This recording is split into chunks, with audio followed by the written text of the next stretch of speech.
This is your only warning if you don't like spiritual things, paranormal things. This is not the video nor the page for you. My name is Casey. I have another paranormal story submission we're going to get to reading right now. Email reads, "Hi, my name is Harlan and thank you for reading my story. This is what I've held on to for years. First story happened 20 years ago this summer. The second story happened shortly after, and the third one was very recent, within the last year. I've had many stories in between, but these are some of the absolute scariest things I've ever experienced. I am indigenous and from western South Dakota, so my world lens about spirits might be different than non-indigenous folk. I've seen spirits my whole life. There's one house where things felt completely different. When I was 9 years old, we lived in a rental house. It was about 15 miles out of town. Gas prices were high back then and money for gas was tight, so we spent a lot of time stuck at home instead of going into town. Sometimes I did see what we would call shadow people inside, but that part didn't scare me. What did scare me was the property itself. I always had a deeply bad feeling out there. There was even a strange, perfect circle of trees that was outside of the house that just felt really weird. The house was massive. It was an extra long, double wide trailer with a huge front deck that had a massive ramp leading up to it. One night, I had just finished watching Hannah Montana and I was falling asleep on my living room couch. From where I lay, I had the direct line of sight through the dining room straight to the front door. Suddenly, from the corner of the house, I heard a sound that made me freeze. Thump, thump, thump, drag. Like somebody was dribbling a basketball a few times, then dragging something heavy. Because I was listening so intently and because there weren't neighbors for miles, I knew exactly where it was.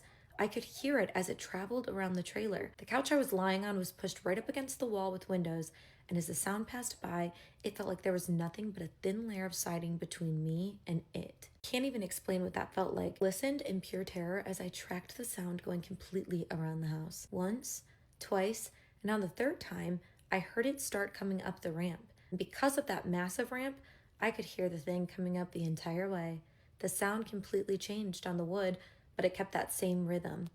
Thump, thump, thump, drag, right up the deck until it stopped dead right outside the front door. The door had windows next to it, with the blinds shut tight, but I could see a dark shape shifting on the other side of the glass. Then the locked door started jiggling and turning. I almost lost it. Started screaming and ran for my mom. My mom and her boyfriend at the time actually went right outside to catch whatever it was. But when they opened the door and looked around, there was absolutely nothing there. No footsteps sprinting back down the long wooden deck, no rustling in the yard, just no one in sight. Immediate dead silence. Before that night, I was fearless. I would even sleep with my windows open. After that, never again. Not that things started out great to begin with, but after that night, things never felt right in that house ever again. Not long after that experience, we moved back into town. There was one night shortly after the move where I had a friend over and we had a babysitter staying with us. The babysitter was a teenager, so she wasn't too much older than us, which meant she was still cool enough to hang out with us and have fun with us. My mom was home at the time, but she was already asleep in her bed. Earlier in the night, the first thing that freaked me out was this distinct scratching sound on the front door. Our door had one of those skinny, off-centered windows, but there was no way I was looking out that to see what was causing that noise. I still wasn't even remotely recovered from what I had heard going around the trailer out of town. That horrible thump, thump, thump drag sound was still fresh in my mind, even though it had been a minute. I tried to tell myself that the scratching sound was just in my head because I was still so scared, so I tried to just shrug it off. Later that night, the babysitter, my friend, and I were all crowded into my bedroom. And because I was terrified of the dark, I always had a lava lamp sitting on my side table right next to the bedroom window. Suddenly, in the middle of the night, we heard a distant tapping on the bedroom glass. My friend immediately thought I was trying to scare them. Once they listened closely and actually looked at me and realized that I was not tapping and that tapping on the window was coming from something completely separate, we all knew it wasn't a joke. We panicked and scrambled to make a plan to run out of the room. Our plan was for me to go first, unlock the door, my friend to follow in the middle, and the babysitter to stay in the back as a shield between us and the window. I got up, ran to the door, but because it was an old house, the bedroom doorknob completely jammed and stuck. As I was frantically struggling to force the knob open, I made the mistake of looking back at the window. There was somebody pressed right up against the glass, staring directly in at us with their hands cupped around their face. I don't know if it was because of the glow of the lava lamp or if their face was just normally warped, but whatever it was, looked terrifying. Finally got the door unjammed and we flew out of the room and ran straight into my mom's bedroom, waking her up. Just like out in the country, when the property was searched immediately afterward, no one was outside. That's when my mind flashed right back to the scratching of the front door from hours earlier, and it all connected. To this day, I'm terrified of windows at night. I cannot bring myself to look through them, and we always have our curtains drawn as tight as we can as soon as it gets dark out. Fast forward to just about a year ago. The encounters didn't stop when I grew up, but the stakes changed completely once I became a mom. My daughter was only about 3 months old at the time. I was home alone with her, sitting in the dark nursery, rocking her to sleep. I had the bedroom door shut, but the lights in the living area and the dining room were still on outside, so there was a bright sliver of light spilling in from the bottom of the door. As I was rocking her, I watched that sliver of light, and my heart completely dropped. I saw the distinct shape of legs walk right up to the outside of the door and just stop. Being Indigenous, I believe our loved ones come back to visit, so at first I thought maybe that's what it was. It frightened me because of what I was seeing. I tried to tell myself it wasn't a bad energy. Eventually, the shadow moved, and I managed to get her down into her crib and slip out of the room. I was out in the kitchen doing the dishes with the baby monitor sitting on the counter. Suddenly, something woke her up, and I heard her cry out. I whipped my head around to glance at the monitor, and what I saw froze me. It looked exactly like somebody had been touching my baby. On the screen, a shape was slowly backing away, moving out of the camera frame. The very last thing to disappear from my view was a hand slowly pulling back. I immediately ran in there. I contemplated it for a long time afterward, trying to convince myself that it was just a visitor, but I ultimately concluded that a visitor would have never made her cry and terrified her the way she did. That night, and for the following nights after that, she slept with her dad and I. We weren't taking any chances. I'm literally burning sage right now just talking about it, because the protective mama instinct in me never goes away. Obviously, whatever was in her nursery that night was paranormal. No doubt in my mind about that. But as for the childhood homes, to this day, I don't know if what was stalking outside was a spirit or a real person. And honestly, living out in western South Dakota, I don't know which option is scarier. First of all, Harlan, thank you so much for sharing multiple stories with me. It means more than you know. A couple thoughts about your stories. I definitely agree with you. I do not think that the spirit entity that you and your baby dealt with was a loved one or a visitor, because yes, at first I believe that can be alarming, but I think especially intuitive people, and it sounds like you are, you know when there's malice with an energy or with a spirit. So I think always stick to your gut pertaining to that. As far as the other accounts that you shared with me, I personally kind of wonder if you're dealing with a spirit attachment that's kind of followed you, because it sounds like you've had very similar situations at multiple locations. Super happy you're saging your space. This is something that I do continuously. I think it's really important to always cleanse our space. But again, thank you so much for sending in your story. If you guys want to submit your scary story to me for a chance for me to read it on my page, my email is right up here. Go ahead, send it over. And if you're new here and you want to see more scary stories, make sure to go ahead and follow me. As always, thank you for watching. Love you, bye. I'm from San Diego. Until recently, I was a major player in the FBI. Oh. My name didn't show up in any lists. It was erased when I was fired. I'm staying in a generic motel in a generic boulevard in a generic town in a generic area. I can't reveal my location. Right. Even now as I'm typing this, I'm using a VPN. But you don't care about that. You came here for Area 51, so let me begin. Area 51 is not holding aliens. It's holding something bigger than us all. It's holding an animal. Not one from outer space, just a run-of-the-mill normal animal. At least it was one. And it's now a monstrosity.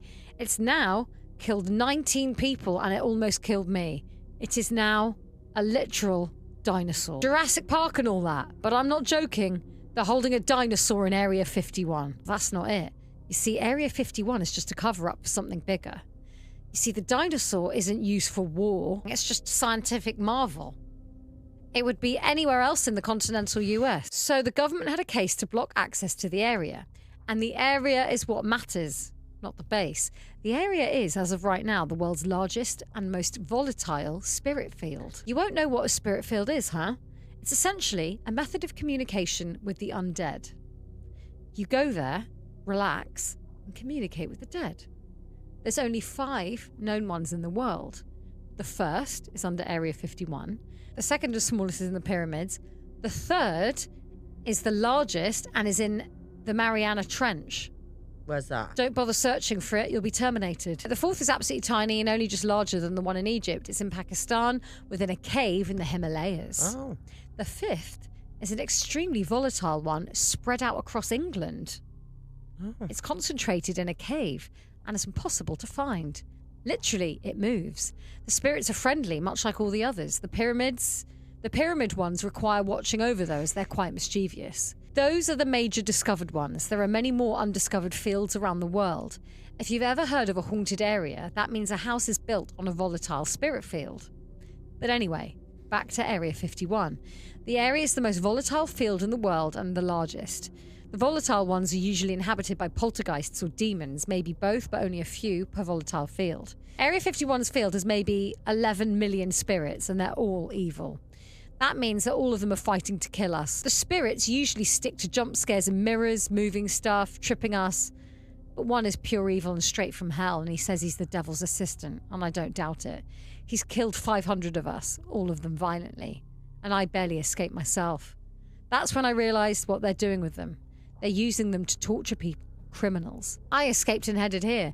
It's been just over a month now, and I've got more stuff to tell. See you all next time, people. Seeing a figure you don't know in your own house is horrifying. This story was emailed to me by Aubrey, so you know the drill. Get cozy and settle in while I tell you another story out in my garden after dark. Welcome to Ghosts in the Garden. Hello, I saw you on TikTok, and since you have an email, I figured I would share my story.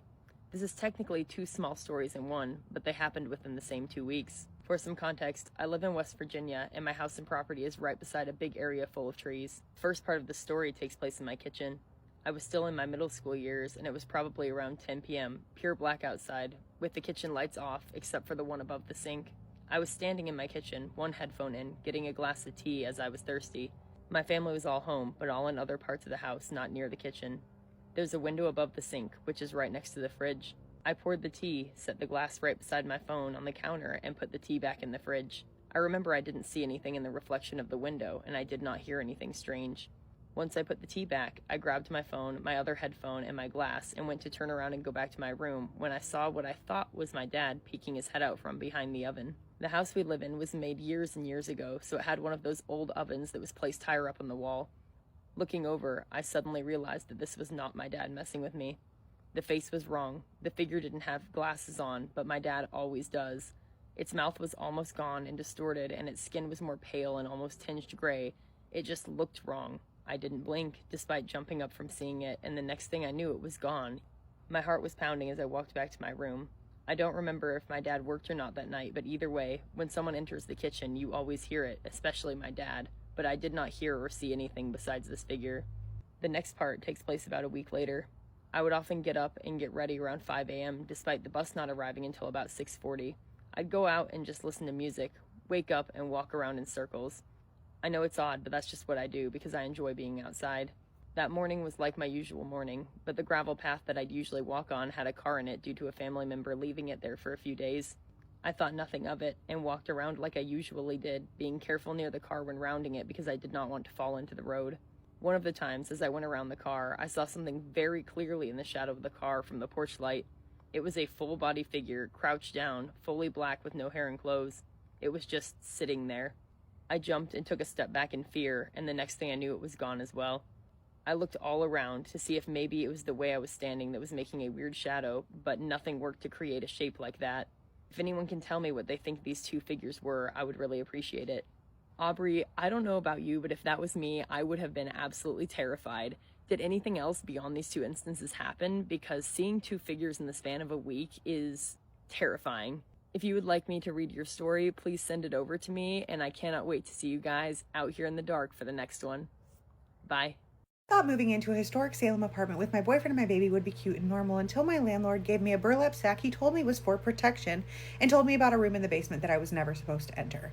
This is Violet's submission to Spooky Scary Storytime, and forewarning, it is a creepy one, it's a wild one, it's a long one, so buckle in. If you're new here, Spooky Scary Storytime is a series of allegedly true, listener-submitted stories about the most unsettling things people have ever experienced.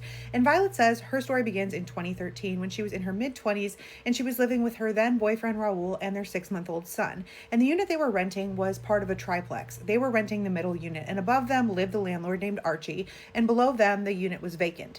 Violet says she was living in Salem, Massachusetts for about 10 years at the time that they moved into this apartment, and she was very well versed in the city's somewhat creepy history and the urban legends that come with living in Salem, but she was not prepared for the next 9 months. And so as they're moving into this unit, which they had found online, they meet Archie, the landlord, and he's outside and he greets them and he asks if they would need any help carrying in any boxes. But they politely declined and they said, no, it's fine. We have family that's helping us.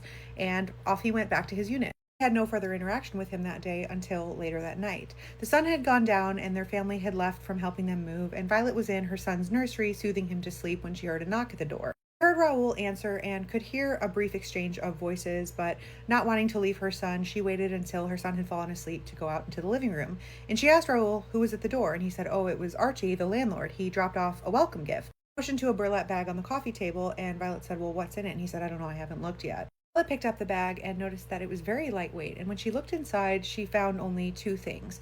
One was a faded piece of paper. On the paper was a hand-drawn image. It was a circle, and inside the circle were an intricate pattern of geometric lines, and around the border of the circle was something written in a foreign language. With the paper was a tarnished coin that was tightly wrapped in thread with 3 knots. It was a foreign currency, and she had absolutely no idea where it had come from, but she was exhausted, and though she found it incredibly bizarre, she just was too tired to go and ask Archie about it. So she made a mental note to ask him about it the next time she saw him. People went to bed, but all throughout the night, they woke up because they thought they heard their son crying, but every time they entered his nursery, he would be fast asleep. And tossing and turning all night, Violet had a number of very bizarre abstract dreams, which she attributed to the move and sleeping in an unfamiliar place. Because of the disruption in her sleep cycles, though, she was unable to get any real rest and ended up getting up for good before the sun rose. And noticing that her baby was still asleep, she figured it was a great time to do some laundry. And she started getting some things together before heading into the laundry room, which was in the basement of the triplex. And as she was about to walk out the door, she heard Raoul call out from the bedroom behind her, and he said, oh, I forgot to tell you, when Archie stopped by earlier to drop off the welcome gift, he told me to tell you never to go into the room beneath the stairs in the basement. I thought, whatever, it's probably storage, and headed downstairs. And as she entered the basement, she flipped on the switch and noticed that the basement was incredibly dark as it was. There was only one singular bulb lighting up the whole room. She noticed that there was another source of light, which was a soft red glow coming from beneath the crack of the door of the room underneath the stairs, the one that she was instructed not to enter. Thought it was odd, but finished loading her laundry, and as she did, she heard a creak of the back door and thought it must be Archie going outside. Started the washing machine and headed out back to catch him and hopefully ask him about the burlap sack that he had left at their apartment the night before. And she found him in the backyard smoking a cigarette, and so she said, I don't mean to be weird, but I opened the welcome gift you left us, and what is it exactly? He chuckled and he said, oh, don't worry about it. It's just a tradition for protection that I give to all of my tenants when they move into the building. He says in retrospect she should have probably asked protection from what, but she didn't and just thought that he was a little strange, and she headed inside. She re-entered her unit. She looked at the burlap sack and thought it was strange, but also probably rude to throw away, and so she just chucked it in a cabinet underneath the kitchen sink. The next few weeks, Raoul and Violet would constantly wake up in the middle of the night to the sound of their son crying, but then anytime they checked on him, he was asleep, and they thought this was weird. It was a shared dream, maybe. Also noticed the scent of wet soil all throughout their apartment, and they could not find the source of it.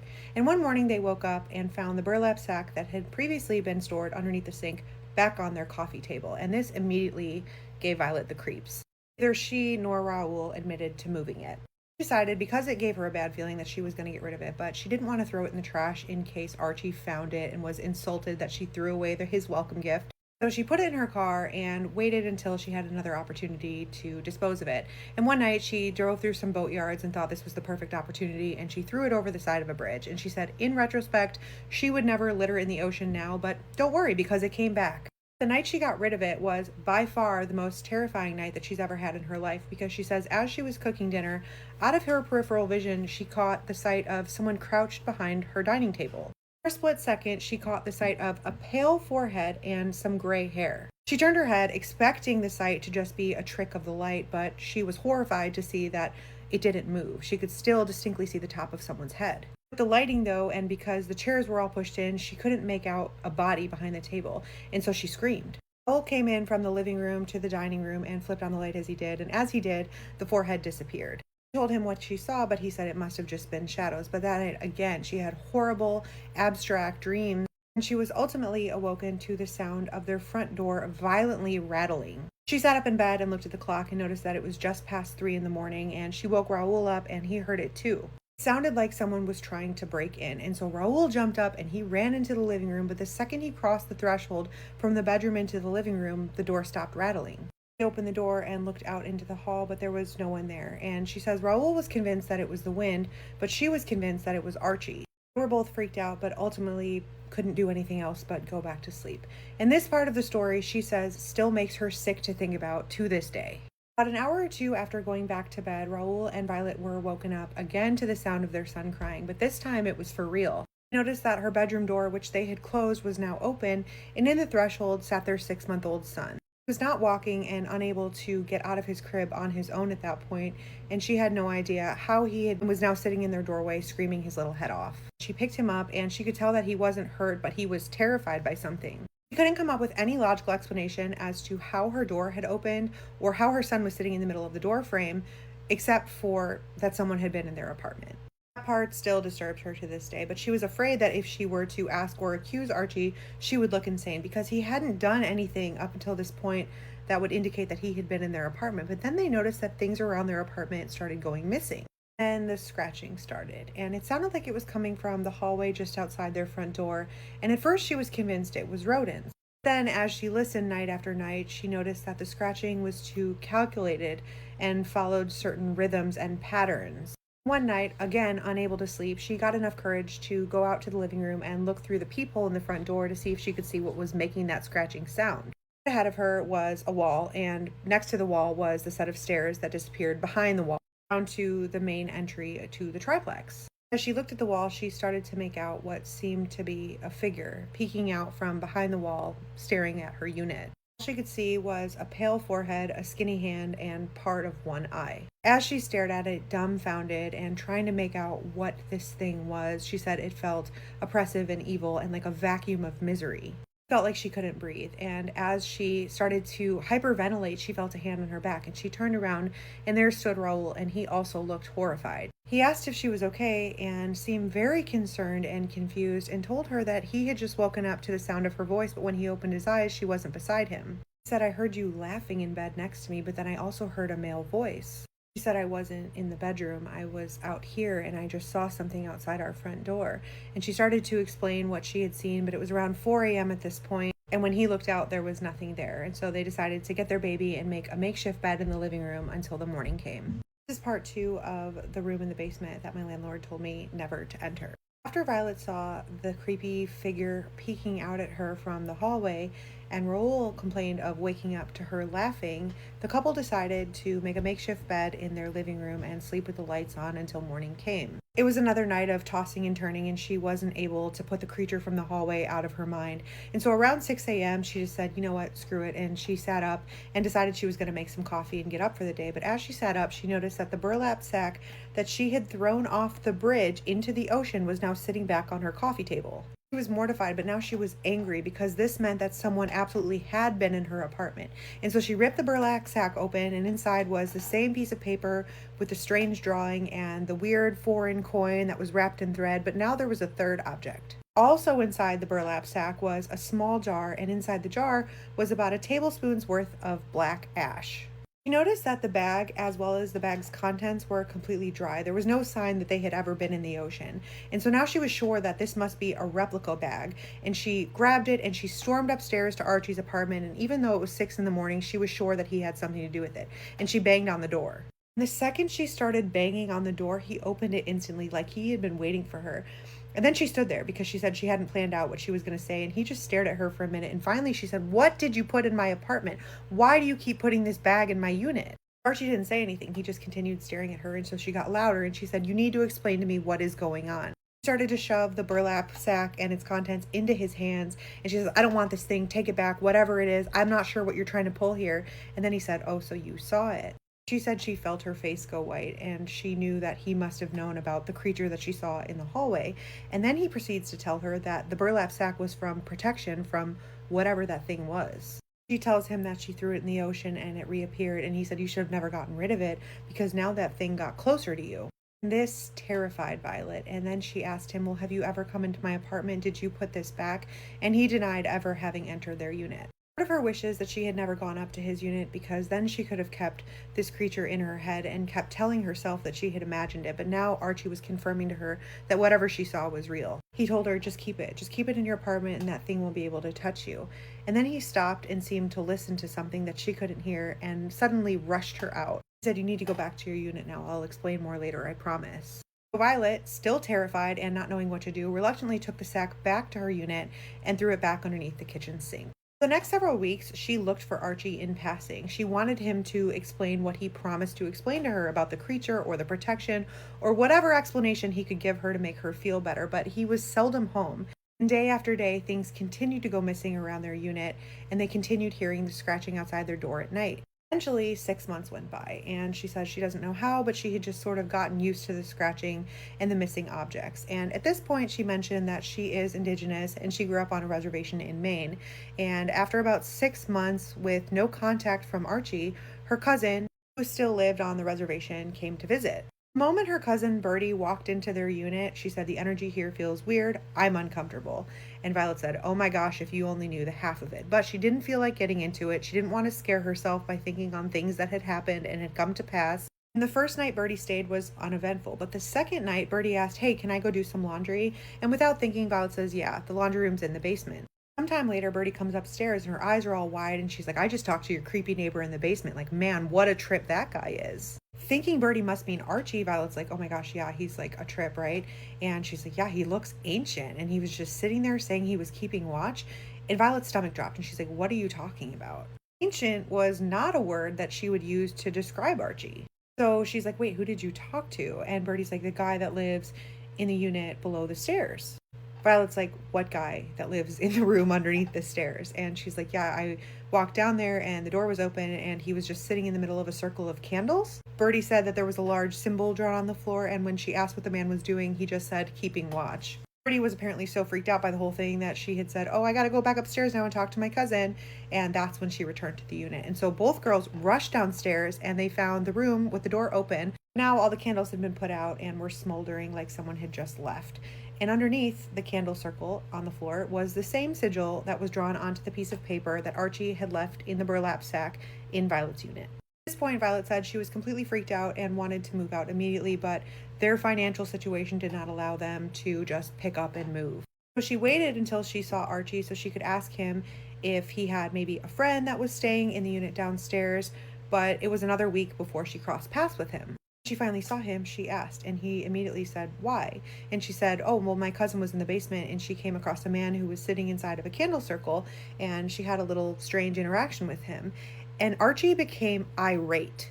He shouted at her, he swore at her, and he told her that he had instructed them to never enter that room. He said, whatever conversation you had down there was your fault. It was her fault for going in that room when you were explicitly warned not to enter. And Violet said she just apologized profusely.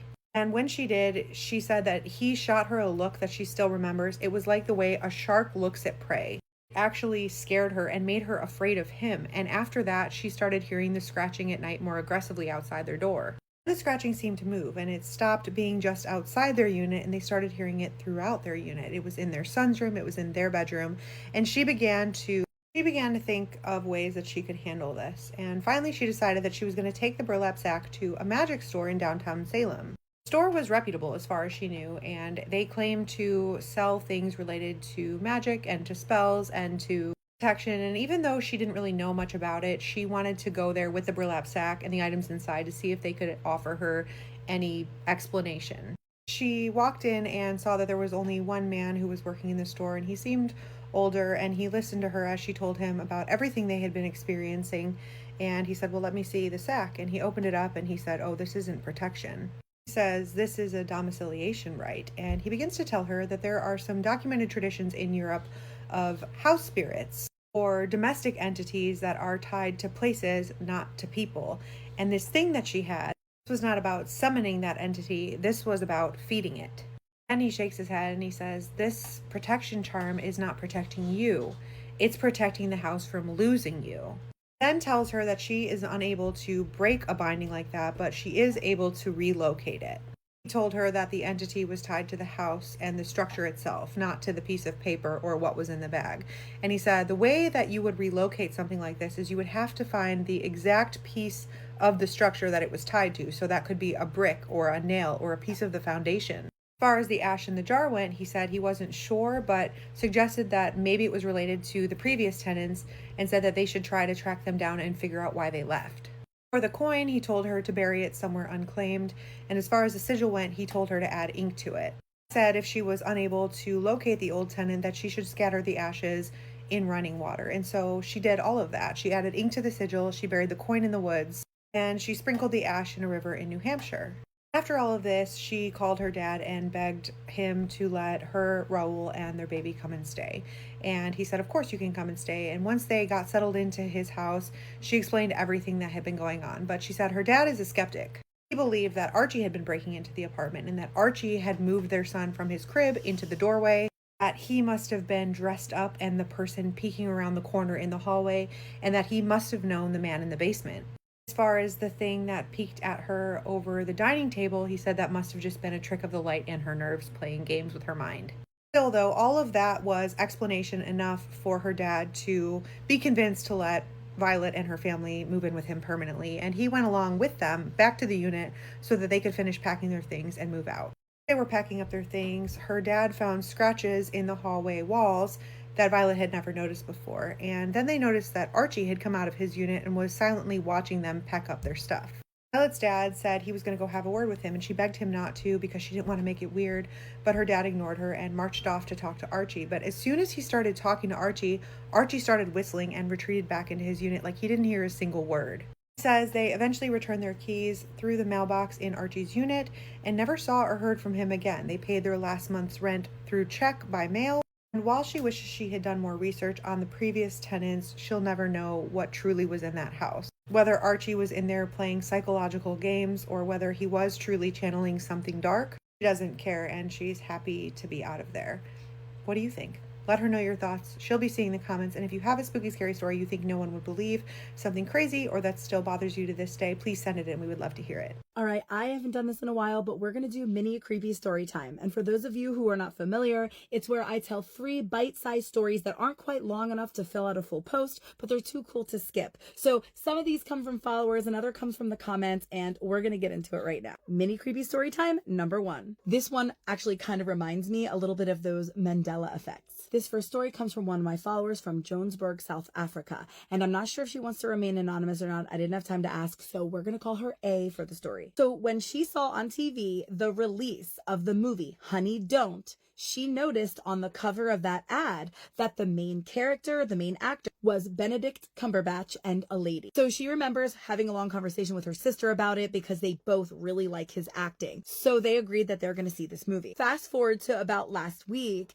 and A says to her sister, so do you want to watch that movie? And she says, oh yeah, because we love Chris Evans, because Chris Evans is the main actor. So A is in shock, because she remembers what she saw. That cover had Benedict on it, and she even remembers having this conversation with her sister, but her sister does not remember this conversation, and now A is feeling like she's looking crazy. She remembers that this cover had Benedict staring between a woman's legs, and then when she went to look it up just to prove it to herself or her sister maybe, the cover, completely different. This is what the current cover looks like.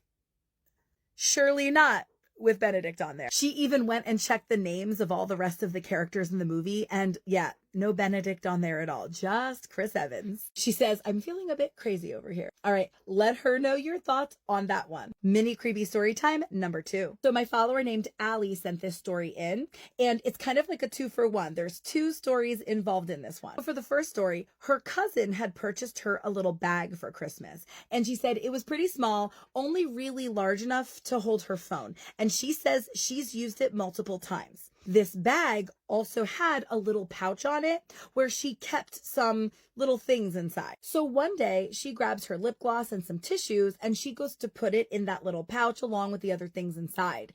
And when she goes to do so, she notices that that factory clip that comes on for when you're inside the store so you can't open up and go into all the pouches. Yeah, that clip was on the zippers so that she would not be able to get in. Now, she thought that's really weird because I've used this before. Like, is she going nuts? So she cuts it off, and guys, inside were those things she had already put in there previously, like she knew she had. But how did that factory clip get back on there? She says she had only been living with her young daughter, so there's just nobody there that would have been able to reinforce that. So freaking wild. Okay, so her second story, this is about 5 years back now. Her and her 2 children were driving through a village near to their house when all of a sudden she started hearing this weird like tapping sound coming from the car. So she remembers thinking to herself, ugh, this is gonna cost me a fortune. I gotta go to the garage. So she pulls over to the side of the road because she wants to give it a rest for a few minutes and see if that doesn't help it. So she says she pulls over for no more than 5 minutes, like 5 minutes max. Okay. She even looked at the clock just before because she knew she really had to get home. So after the short 5 minutes, she goes to set off again and she notices the clock. Guys, it was 4 hours later. Like, she is missing 4 hours of her life. She said even that little village she was in is only 15-20 minutes from her home. And what the heck happened in those 4 hours? Like, she does not remember what it could have been. Right away, my mind goes to abduction. So she also wonders, what are your thoughts on that? And last but not least, mini creepy story time number 3. This third story comes from somebody that was actually leaving a comment under one of my other stories. It was a glitch story, and it reminded her of what happened to her and her sister. So she and her sister went to see David Copperfield, and there was a part where he was supposed to be up on stage, but really he was going to sneak through the crowd and appear there. So she and her sister both remember seeing a cloaked, hooded figure moving through the crowd because he was going to end up popping up just across the aisle from them. Now, when she saw his face, she was surprised because she assumed he was wearing some kind of a mask because it was really weird. He looked like himself, like David Copperfield looks, but much, much older, like very aged, very prominent wrinkles, just way older than he should be appearing right now. But to her surprise, when he popped up and took his hood off, he looked completely normal, like exactly what he should look like right now. And she was surprised because she did not see him take off a mask. Like, she could have sworn he had a mask on, but he didn't. Okay, so fast forward to after the show. She is starting to talk to her sister, and she tells her sister about what she saw. And her sister gets this shocked expression on her face. See, because her sister also saw him coming through the crowd, but when she looked at his face, he looked like David Copperfield, but way younger. Like, no wrinkles, and a much more youthful version. And then when he took that hood off, back to the same visual that her sister had. You know, this one gets me really thinking. I've heard so many stories about stars and, oh, I don't know, shape-shifting and so many freaking things. The veil is really thinning, y'all. What do you think about that one? This one is really intriguing to me. She ends it by saying she just does not understand how they could have each seen 2 completely different versions of the same person. All right, guys, let all of these people know what your thoughts are down in the comments. And if you are interested in creepy storytime merch, like the tank top I'm wearing right now, definitely check out the LINK in my bio. And if you're new here, you got to follow for more creepy storytime. A follower of mine who had once worked for a funeral transport company picked up a body from a nursing home late one night. But halfway to the funeral home, the dispatcher had called and asked her a question that absolutely made her too terrified to even look in the back of the van. And she said, "Stephanie, why haven't you picked up the deceased yet?"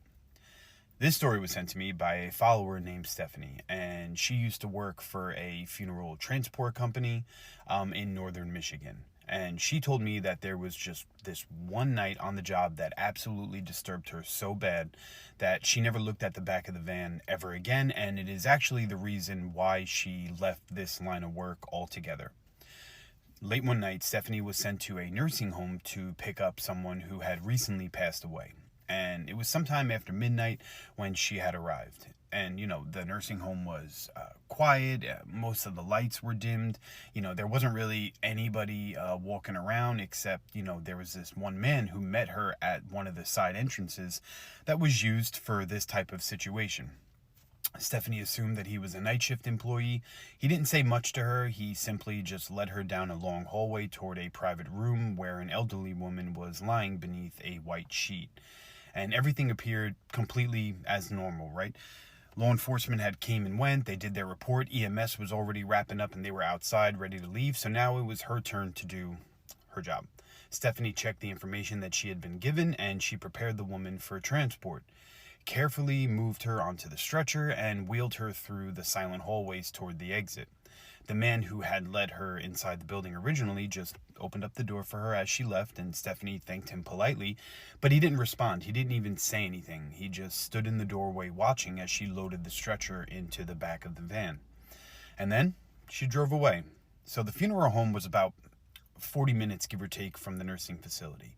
And for the first half hour of the drive, nothing unusual or creepy had happened.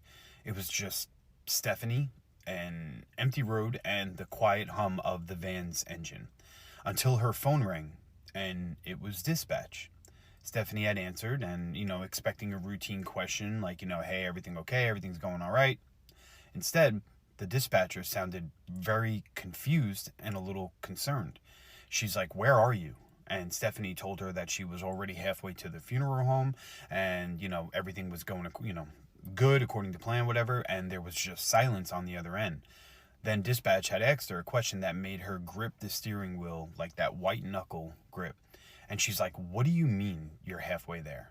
Stephanie just laughed nervously and she's like, "What are you talking about?" She's like, "I picked her up and I'm bringing her in now." There was another pause. And then the dispatcher said, "Stephanie, the nursing home had just called us asking when you're coming and where are you. They said nobody has arrived yet." So Stephanie felt her stomach drop. At first, she didn't think anything like supernatural or creepy was happening. She thought maybe she went to the wrong funeral home and it was just a coincidence that there was another woman passed away.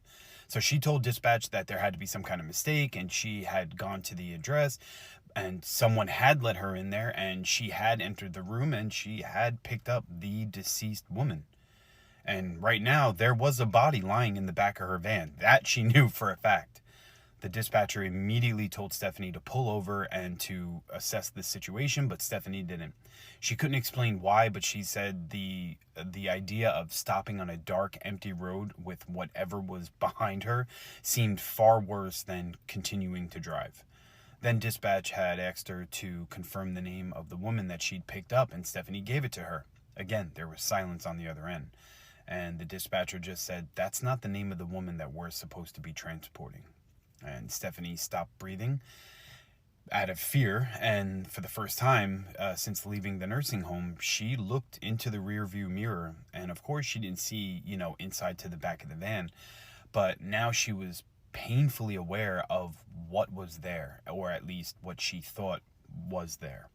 And then she heard something come from the back of the van, and it was a very dull knock, like just one very dull sound from somewhere behind her, and she froze.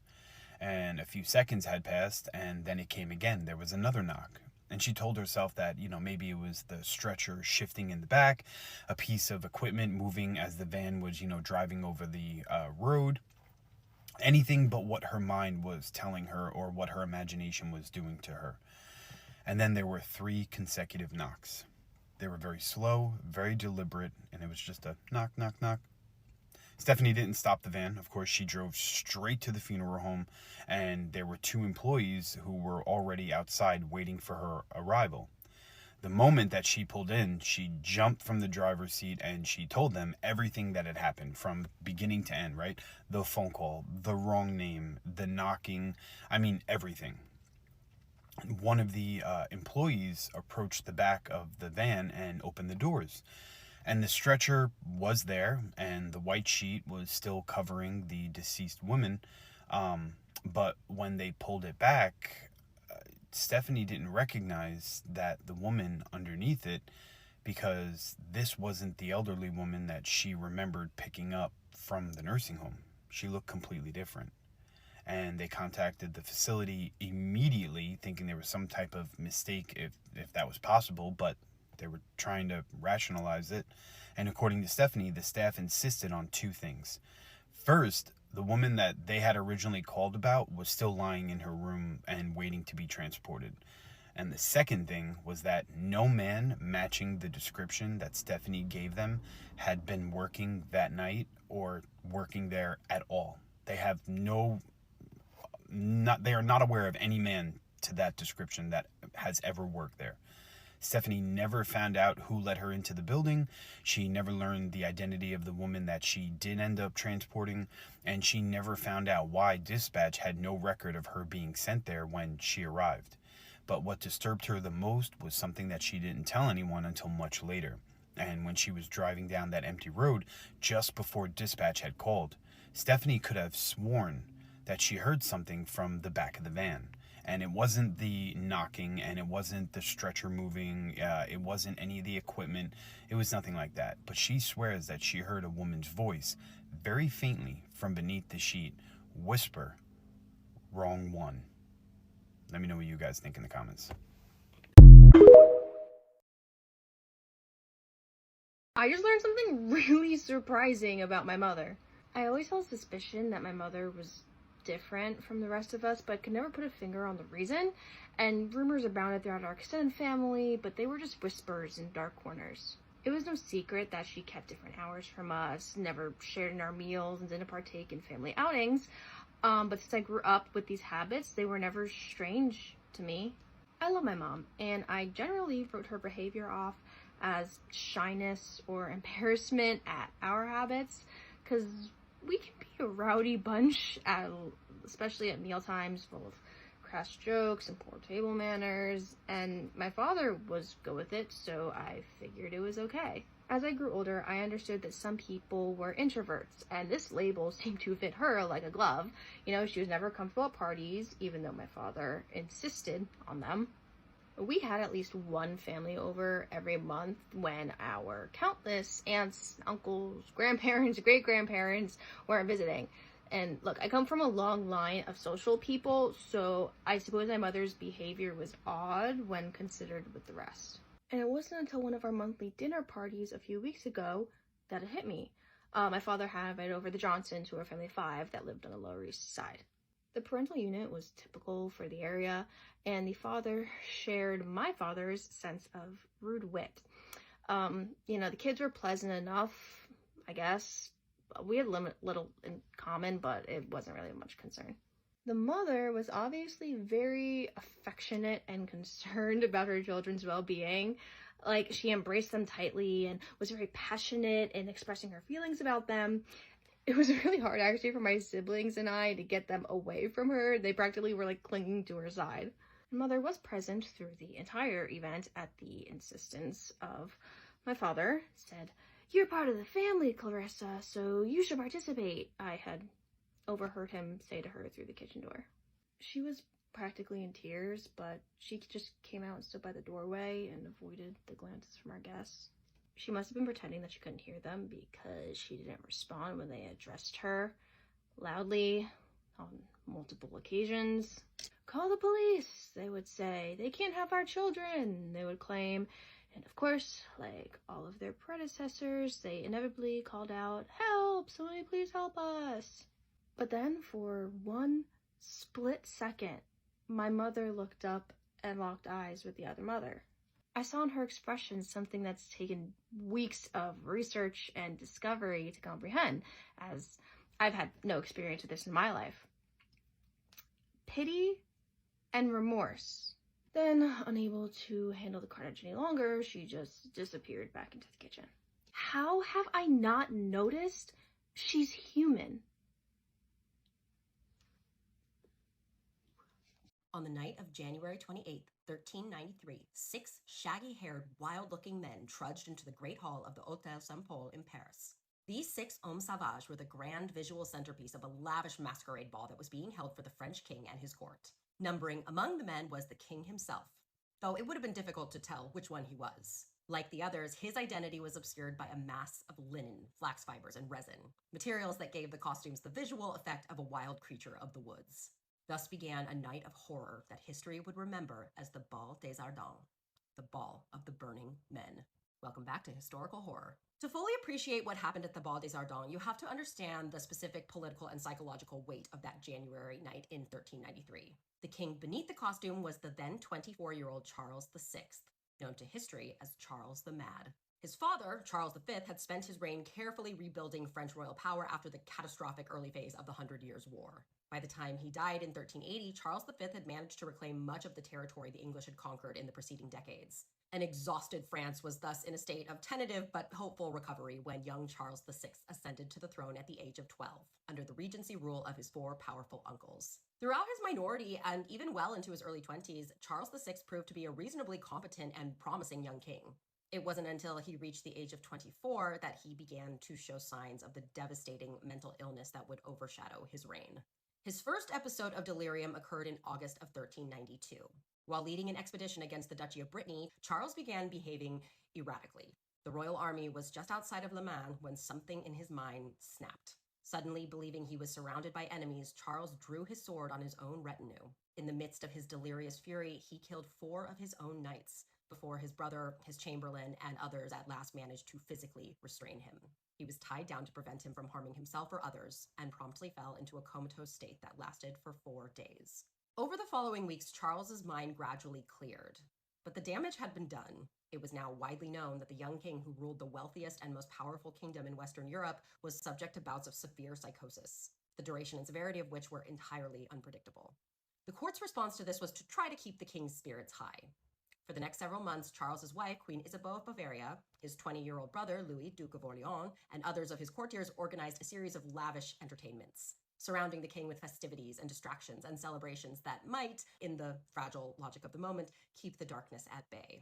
The Masquerade Ball of January 28th was one of those celebrations, ostensibly held in honor of the third marriage of one of Queen Isabeau's ladies-in-waiting. It promised to be quite the shindig, with all of the royal household and most of the highest nobility of France in attendance. And what better way to lift Charles' spirits than to include him in an elaborate costumed spectacle?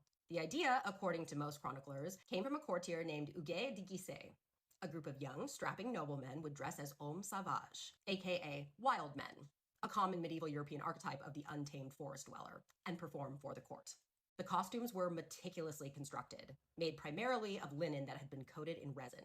Flax fibers were then attached to the resin to make the men appear, in the words of one chronicler, quote, shaggy and hairy from head to foot, like wild men of the woods. Masks of the same material covered their faces, so that the audience would not know their identities. Once carefully sewn into their costumes, the men would perform a dance reminiscent of the age-old Charivari, howling, cursing, jeering, making as much of a ruckus as possible. Now, it's easy for us to look back and shake our heads at the recklessness of this walking disaster waiting to happen, but we do have to give the 14th century French court some credit. Everyone involved in the preparations understood that resin and flax in such large quantities, in a hall lit by open torches, presented a serious fire hazard. It's clear in the sources that the organizers of the event were very much aware of the danger. In fact, strict orders were given that all hall torches were to be extinguished during the performance. No one was to enter the hall with a lit torch under any circumstances. Servants were briefed, monitors were put on patrol, instructions were repeated and repeated again. The precautions were, by the standards of the period, quite thorough. But of course, there's always one drunk asshole who ruins it for everyone. At the height of the festivities, the 6 wild men entered the hall. Most of the guests had no idea that the king was among them. Most had no idea who any of the men were behind the masks. That was part of the fun. The spectacle was as much a guessing game as a performance. The men began to dance, capering, howling, calling out obscenities, inviting the audience to guess their identities. The famed chronicler Jean Froissart, whose detailed accounts demonstrate an intimate familiarity with the 14th century French court, described the dancers as descending into a diabolical frenzy. The audience shrieked with laughter, clapping and retorting back and dancing along as the men moved through the hall. At one point, Charles briefly broke away from the group to chat with the ladies, including, most notably, his young aunt, Jeanne de Berry, all of 15 years old and recently married to Charles's uncle, the 53-year-old Duc de Berry. Suddenly, the doors of the hall opened and the king's younger brother Louis made his dramatic entrance, accompanied by his friend Philippe de Bar. The two were late to the party. They were drunk, and they were carrying torches. Here we have to pause, because it's at this climactic moment that the historical record splits. The pro-Valois chronicles, The ones written by scribes loyal to the French royal family, including the anonymous chronicler of Saint Denis, downplay Louis's role. In their accounts, the young Duc d'Orléans was simply curious to see who the wild men were, and, drunk and unthinking, he approached with the torch to get a closer look. It was all a terrible accident. But there were other chroniclers who took a different view. Writing from a somewhat more neutral Low Countries perspective, and later from a decidedly more hostile Burgundian one, these chroniclers, most notably Froissart, described the scene in more damning terms. In some accounts, he was a drunk idiot attempting to show off. In others, he was a drunk idiot attempting to be playful, pretending to threaten the wild men with fire. But the most hostile accounts raised the possibility that Louis of Orléans knew exactly what he was doing, that he knew his brother was one of the 6 dancers, and that the accident was something considerably more calculated. After all, with only daughters to his name in 1393, Charles was without a male heir, putting his brother Louis next in the line of succession. Now, we cannot resolve this dispute at a distance of 6 centuries. Louis was 20 years old, at a party that was all about controlled disorder and unbridled fun. He was drunk, and he was reckless. Every version of the story agrees in that regard. What we do not and cannot know is what was going on in Louis's head as he crossed the room with a lit torch in hand to approach a group of costumed men that included his brother. What is not disputed is the result of that unfortunate decision. Sparks fell from Louis's torch. One of the costumes caught fire, and within seconds, the flames ignited into an inferno that spread to the rest of the group. The costumes burned like paper. The dancers, unable to remove the sewn-on fabric, began to scream. Some guests fled toward the walls. Others rushed forward to help and were themselves burned in the process. Only 2 of the 6 men survived. The first was the Sieur de Nantouillet, who leapt into either a vat of wine or a large tub of water that had been set out for washing glassware. He survived with severe burns, but eventually recovered. The only other survivor was Charles himself. And that was entirely because of the quick thinking of his aunt. 15-year-old Jean de Berry had been chatting with the costumed Charles as Louis approached, jokingly refusing to let him wander away until he revealed his name. The instant the first man caught fire, Jean, with extraordinary presence of mind, lunged forward and threw her voluminous skirt over the king. She held him down against her, wrapped in her skirt, smothering the flames on his costume with the dense fabric of her own dress. What a badass. Charles was saved. The other 4 men were not so lucky. The young Count of Joigny died right there in the hall. Yvan de Foix, heir to the Count of Foix, and Anne-Marie de Poitiers, heir to the Count of Valentinois, died in agony 2 days later from the severity of their burns. Huguet de Guisset, the alleged architect of the entire performance, lingered for 3 days before following his fellows to the grave. News of the ghastly event spread through Paris within hours. The public, naturally, recoiled in horror, but they also roared in outrage. The optics were indeed terrible. The King of France had nearly burned to death at an excessively lavish masquerade, arranged by his own household for his own supposed entertainment, while his country suffered under the burden of war and taxation and hunger.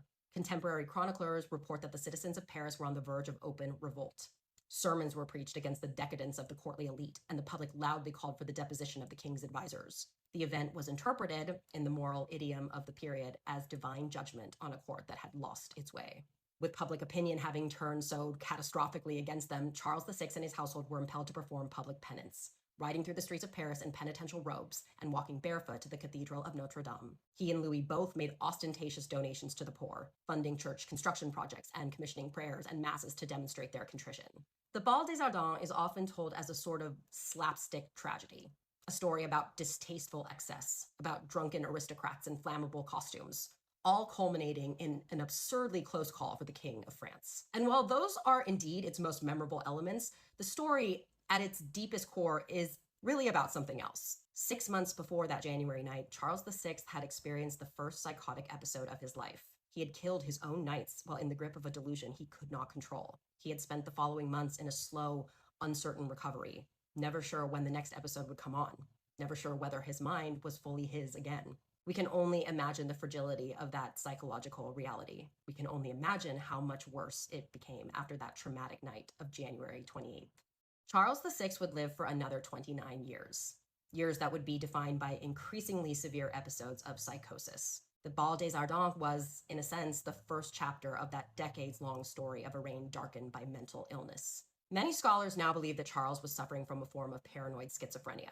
In between his increasingly rare periods of lucidity, Charles would experience weeks and even months-long episodes in which he did not recognize his own wife or his children. in which he seemed to have no sense that he was king, in which he famously developed the delusional belief that his body was made entirely of glass and would shatter if touched. His mental illness had devastating consequences for the French monarchy and for the country as a whole, creating a political vacuum that would enable the Armagnac-Burgundian Civil War. That conflict would have serious ripple effects, setting the stage for the English victory at Agincourt, the near-total conquest of France, and finally, the rise of Joan of Arc. For the next generation, the entire narrative arc of French history would be shaped both directly and indirectly by what happened inside the mind of the young man who danced at the Bal des Ardents in that January of 1393. 4 men burned to death that night. The one who didn't, the one John saved, was the one whose survival would cost France the most. What if you thought you were alone, but someone was right outside your window? Welcome to the Creepy Cozy Cottage, where creepy and cozy meet. So grab a blanket and get cozy, because it's creepy cozy time at the Creepy Cozy Cottage. Give me a follow so you never miss a story. I still remember the first time I was home alone. I was 11. I was so excited my parents finally trusted me enough to let me stay home alone. This was back when there was a family desktop in the living room that everyone would use. I remember one of my favorite things to do was to go online and find dress-up princess games on the internet. The computer desk was set up next to a window, so as I was playing, if I turned my head sideways, I would be looking out of the window. I had been playing for about 20 minutes when I heard a clack sound outside. There were bushes and birds and wind chimes out there, so I didn't think much of it until I heard a cough. It sounded like it was right outside my window. I stopped and slowly turned to the window, but it was dark out, so I cupped my hands and pressed my face to the glass, but I couldn't see anything. I felt silly for being scared and wanted to be mature enough to be able to stay home by myself without being scared. So I rolled my eyes at myself and began playing for about another 10 minutes when I heard what sounded like a knock on the window right next to me. I nearly jumped out of my chair. There was no mistaking that for anything else. But I was still more worried about overreacting, so I cupped my hands and pressed my face to the window again, and saw nothing, at first. After a few moments of looking around the yard, a face rose from below the window up to meet my face. It was an old man with the cruelest, meanest look. He looked furious, and that's when it occurred to me that he'd been hunched down, hiding below the window this whole time. We just stared at each other until I finally found the ability to move again. I ran to the landline and I grabbed the phone off the hook. I could hear banging at the front door and the doorknob jiggling aggressively, and I flew down into the basement. I went into the unfinished part, keeping all the lights off and hiding behind boxes. I called my parents crying and begging them to come home. My parents told me to call 911 and that they were on their way. I called 911, and as the dispatcher was talking to me, I heard the man at the small basement window in the unfinished part of the basement tap and say, "I know you're down there. I know where you are." I was hidden away and didn't understand how he could have known where I'd went in the house, but I did what the dispatcher told me to and kept quiet and hidden. The cops and my parents got there at about the same time. They were both very quick, and even after hearing them call for me, I was too afraid to come out for a while. Eventually I did come out, and my parents hugged me as the cops asked questions. They never caught the guy, and I was constantly terrified living there, so we did eventually move. When I got older, my parents revealed to me that the cops found a knife pierced into the wood of the front door and found matches in the basement window gutter where the man followed me to. They don't know if he was trying to set the house on fire or what, but I'm just lucky the cops and my parents got home as soon as they did, because that man clearly had violent intentions. I'm a grown adult and that's still my worst nightmare. Let me know what you think, and if you have any scary stories of your own you'd like me to read, just send me a DM. The Tall Hat Man is this entity that people often say that they see at night in the room, and they say he often resembles Abraham Lincoln. And I have heard hundreds of reports and cases of people seeing this person that they describe looking like Abraham Lincoln with a large top hat. Now, my uncle, when he was a young boy, he said he was in his room one night, and he said he woke up to like a breeze blowing in to his room, which he thought was weird because he always kept his window closed. When he looks over at his window, he said like the curtains were kind of blowing. He looked back the other way, and then when he looked back at the window again, he said there was a tall man standing next to the window. And he said he looked just like Abraham Lincoln, except this man was actually standing through his desk. And he said this man just stared at him, and he got this big grin on his face. My uncle was like so terrified he threw the covers over his head, and then he woke up the next day, he was gone. And still to this day, he does not know who that was that he saw.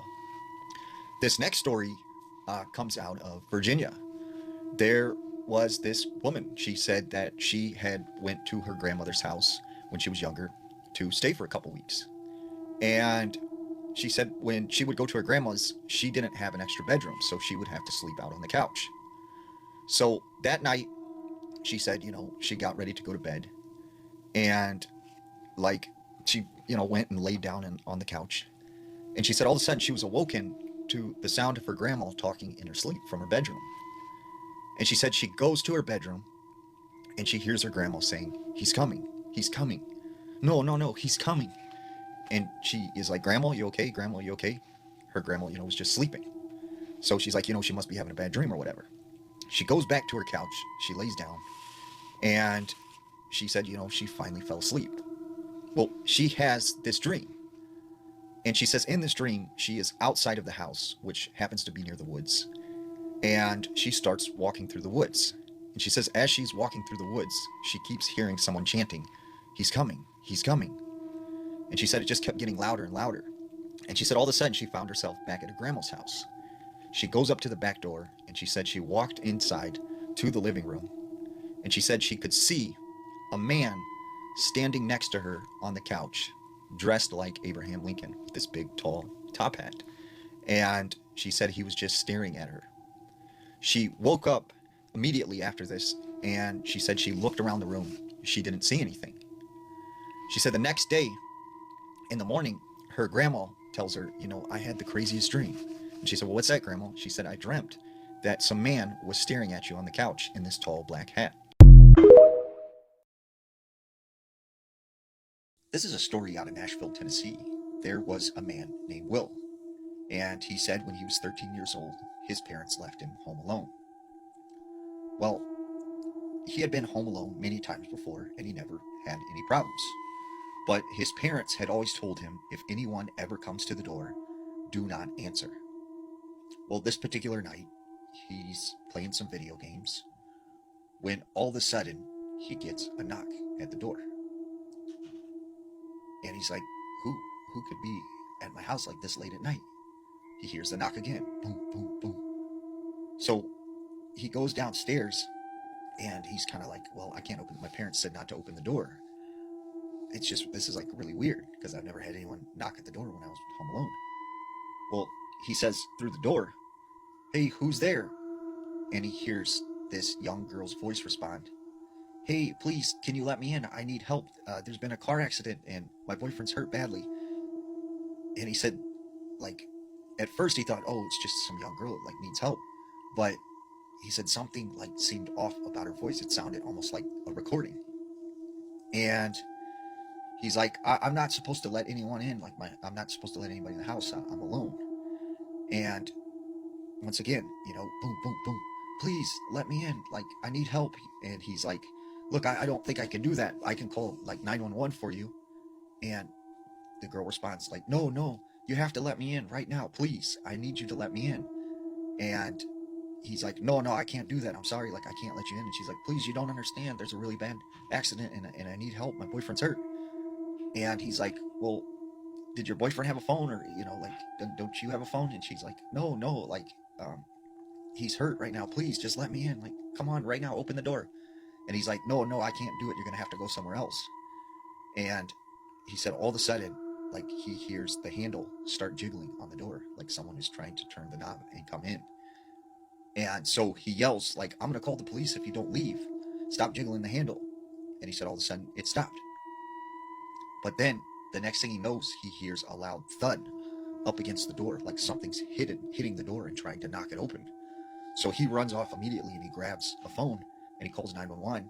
They tell him to go hide in the closet and wait till the police get there. Well, he hears this thudding sound, it's getting louder and louder. It's hitting the door really, really hard. And then finally he hears police sirens. So he hears a knock at the door again. And this time it's the police. And they're like, we're outside. And he sees the police lights and everything. So he opens the door. And they're like, what's wrong? And then he's like, there was a girl at my door and she said there's been an accident. She needed help. And the police are like, we need you to come outside for a second. And he's like, okay. And he comes out the front door and they go, do you mind telling us how this got here? And on the bottom of the porch was a corpse, and it was wearing like a dress, and you could see it had longer hair and looked kind of like a decaying young girl. And he's like, I don't know, like there was just a girl at my door and stuff. And like, so the police are like questioning him, trying to figure out like what's going on.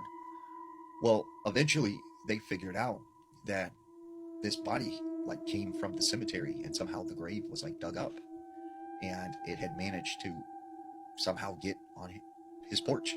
And he said the weird thing was that on the door were scratch marks, like someone had been scratching at the door. I saw something that no one else could. Welcome back to the series where I tell true horror experiences submitted by you, the viewers. Today's experience is submitted by viewer Darren_ISS. Thank you so much for submitting your story. And on a side note, this one is straight up nightmare fuel, so brace yourselves. Anyway, without further ado, let's get into it. Today's true horror experience takes place in Europe, France. I must have been 12 to 13 at the time. I was on vacation in the beautiful city of Nice and staying at my mum's cousin's apartment. She lived on the top floor, the 8th to be precise, and the whole block had such a wonderful community feel. And also an incredible view of the streets, plaza, and even the airport. Additionally, the penthouse had this amazing terrace which stretched almost its entire length, and located by the edge was a telescope, of which you can use to see the incredible views from the comfort of the apartment. It was nearly midnight. My family were in the kitchen opening up wine and laughing, and I was on the terrace looking through its telescope. I watched as tourists ate gelato, as couples walked their dogs, and as street musicians packed up their instruments as the sun set over the city. Whilst darkness crept in, the tourists took to the streets, happily taking in the atmosphere of the night. But it's then that I spotted someone out of place, like a smudge on a beautiful canvas. A woman walked the streets. She was wearing a tattered Victorian morning gown, and the crowd seemed to unconsciously part around her, whilst also at the same time completely ignoring her existence. It was as if she was lost in time. Rightfully taken aback, I went to adjust the lens of the telescope. But then it's as if in that moment, the world shifted. And suddenly the woman snapped her neck upright at what looked like an impossible angle. An angle that allowed her to stare directly into the lens from well over a mile away. I felt a cold spike of adrenaline hit my chest as I watched, completely paralyzed, as she took a single gliding step towards my building. Before I even knew it, that step turned into a second and a third, and soon a sprint, getting faster and faster and closer towards my apartment.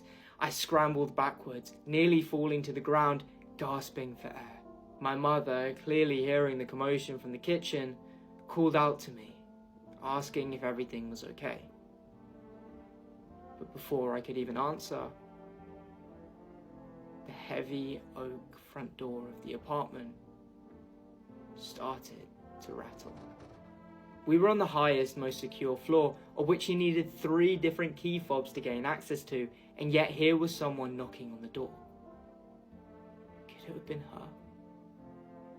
My heart was pounding, skipping beat by beat, and my parents started to cautiously open the door, surprised by a guest appearing this late at night. As the door slowly opened.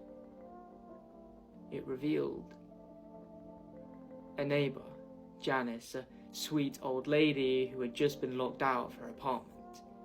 As my parents helped her, by the time we were done, it was pretty late and we all headed to bed. To be honest, I struggled to sleep that night.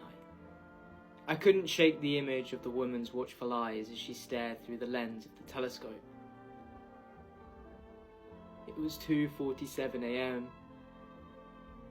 when I saw the shadow move across the front of my room. I called out, "Mum?" but heard no response. Outside was noisy, cars zooming past and drunk people chatting. But then, it's as if a sudden silence descended upon the city. I saw the shadow move once more, taking slow and calculated steps, now outside my room in the hallway. And then suddenly, they stopped. And soon after, the shadow disappeared. I never saw her again, and nothing strange happened then on after. And to be honest, I still wonder if it was even real in the first place. But still, I wonder who she was. The woman lost in time. I think there's something living in the woods behind my house, and it knows exactly how my loved ones look like. Scary story time. It's been almost a year since this happened to me and my ex-best friend, and I still don't know how to explain it. At the time, my old house was surrounded by thick woods. To get back home, you had to walk down a long hill towards the house, and my dad had a small shop behind it. One night around 4 a.m., my friend and I were sneaking back home after sneaking out like teenagers do. We were almost to the house when suddenly she grabbed my arm and stopped walking. I looked at her thinking we'd been caught, then glanced towards my dad's shop. Standing there was what looked like my dad, except it wasn't. It wasn't a person. It was more like a dark shadow with his exact outline. I knew it wasn't really him, but I couldn't look away. It felt like I was frozen, watching this thing slowly fade into nothing. Neither of us could move. Then we heard footsteps coming toward us from the woods. Not rustling, not branches moving, but actual footsteps. We stood there for what felt like forever before survival instincts finally kicked in. I grabbed my friend's hand and we ran. At that point, I didn't care if my dad's security cameras caught us sneaking back in. We sprinted to the back door closest to my bedroom. My friend tripped up the stairs, exactly like people do in horror movies, dropped her frozen drink from the gas station, and scrambled back to her feet. We slammed the door, locked it, and rushed into my room. Once we finally caught our breath, I asked her, "What did you see?" And her answer made my stomach drop. She told me she hadn't been looking towards my dad's shop at all. She had been looking at the front porch, and she saw my sister standing there. We both started crying because we realized we'd each seen the same shadow-like figure, but it had appeared as different members of my family. That night, I was so terrified that I started looking up ways to spiritually protect a house. One suggestion was to pour a line of salt across your doorway. So I did. The following night, we were at her house and couldn't stop talking about what had happened. We wanted to make sure our memories matched, so without showing each other, we both drew what we'd seen. When we compared the drawings, they were almost identical. Even stranger, we'd both drawn a second picture showing the figure disappearing in the same exact way, almost like the next frame of an animation. We sat there trying to figure out why I saw my dad while she saw my sister. Then I jokingly said, "What if it was a mimic?" The second I said it, my phone suddenly started reading out loud what a mimic was. The problem was, I had never set up Siri. Neither of us had touched my phone. I moved away from that house about 7 months ago, but I still think about that night. Oddly enough, I never felt unsafe inside the house, only outside. And that's what makes me think something was out there, because months later, my ex-boyfriend had his own experience.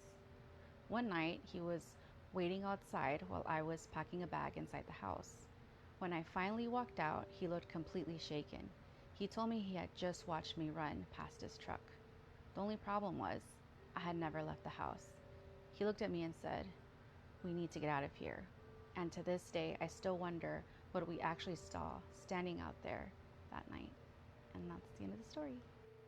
So if you had experienced this, would you call it a ghost or a mimic? I'm leaning towards mimic. OP did state that it took the shape of their brother and their father, so I'm leaning towards mimic. But have you ever experienced something like this? An entity in the woods or just out there in the dark taking shape or taking the persona or voice of someone you know? If you have any spooky stories that you'd love to share with me, for me to read on here, you could send it to the email in my bio, or you can leave your experiences in the comments. I'd love to read it. But yeah, let me know your thoughts. I get scared talking about the Hat Man. It always gives me chills because there are so many people who report seeing the same exact entity. They describe it as this shadowy black figure with this wide-brimmed hat and these red glowing eyes. And often they are seen at night in people's rooms watching them. And so many people have drawn depictions, and so many people have had encounters with these things that there has to be something going on. Now, a lot of people think that this goes back to the early 2000s, to an urban legend that started online. But I actually started to track a lot of these stories. There are stories going back all the way to the 1800s. So who or what is Hat Man? Well, there's a possibility we might actually know his name. Now, this story comes out of Akron, Ohio from the 1800s. There was this man named Charlie. Charlie said when he was younger, he lived on this farm with his grandfather. And he said there was this man in town that everyone called John. You hardly ever seen him. He was always inside his home. And he would only come out at night. And when he did come out, he had this black cloak wrapped around him and this wide-brimmed hat that he would wear. And he would mysteriously move through the darkness. Well, one day they discovered in town that this cemetery had been dug up and that there were all of these bodies that were missing. And one night they happened to catch John moving through the cemetery. So they follow him home back to his house. They grab him and they go inside. And they're shocked to discover all of the corpses from the graveyard lying throughout his place. And so when they asked John, "Why did you take these bodies?" he told them, "I work for the devil and I was taking souls." And so he was tried and he was eventually hung. But the story didn't end there. There were many people who reported still seeing this cloaked figure with this wide brim hat and these bright red eyes. And it's interesting because if you go all the way to the 1960s, there's another similar story in Ohio. There happened to be this young man who said when he was younger, he remembered one night waking up to a cold chill. And as he looked at the foot of his bed, said standing there was this man. He was some sort of shadowy figure with this big wide hat and these bright red eyes. So he didn't move, he didn't do anything, he just stared at him. He said every night he would see this entity. He said that's when it started to talk to him with this very deep, muffled voice. So he told him his name was John and that he had lived in the 1800s on this farm and that he had came back. And so this young boy, he started to notice every morning he would wake up in the fields outside his house. And when he would come inside, he would tell his parents like he didn't know what happened. He didn't know how he got outside.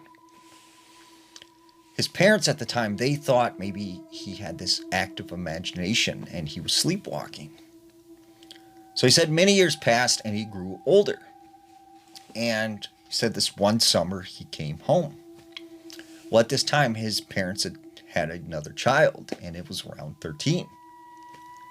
And he said his brother, who had Down syndrome, came running up to him when he first sees him come in the house. And he says, I made a new friend. I made a new friend. And he goes, oh, that's nice. What's his name? His brother says to him, his name is John. And instantly this man's jaw just dropped because he remembered his childhood friend named John. So he asked his mom, what is he talking about? His mom said, oh, he has this imaginary friend like you did when you were little. She said, look, he's drawn all of these pictures of him. When he goes and looks at the pictures, he sees this shadowy figure with the big wide brim hat and the bright red eyes. And he knew that what he'd seen when he was younger was very much real. So what do you think? Have you seen the Hat Man? Is he real or simply an urban legend? You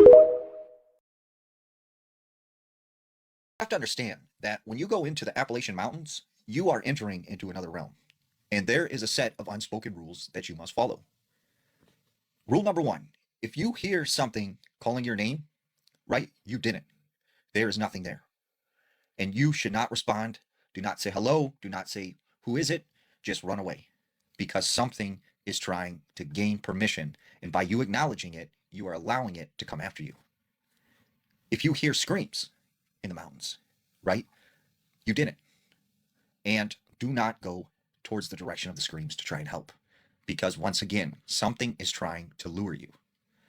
If you see people, you don't. If you hear crying, you're not hearing it. Do not respond to this at all because you are giving permission to whatever is in those woods to come after you. Now, if you are to go camping in the Appalachian Mountains, right, you have to remember, at night, you must keep a fire going at all times. And it's not for warmth, it's not for cooking, it's to keep you safe.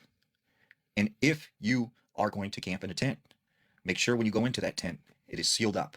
There are no holes, there are no cracks. And if you hear any kind of screaming, yelling, or anyone calling your name, do not respond. Do not go to sleep. And if something wakes you up, stay alert, and once again, do not respond. Now, it's very important when you are walking through the Appalachian Mountains, if you come across a deer carcass, do not touch it, do not stare at it, walk away, ignore it, because this is something, once again, trying to lure you into the woods. Now, if it comes to the point that something is chasing you, and it gets you, and there is no escape, fight as hard as you can, whether it's a person, an animal. If it's something else though, and you know what I'm talking about, well, you just let it get you, right? Because at that point, there's nothing you can do.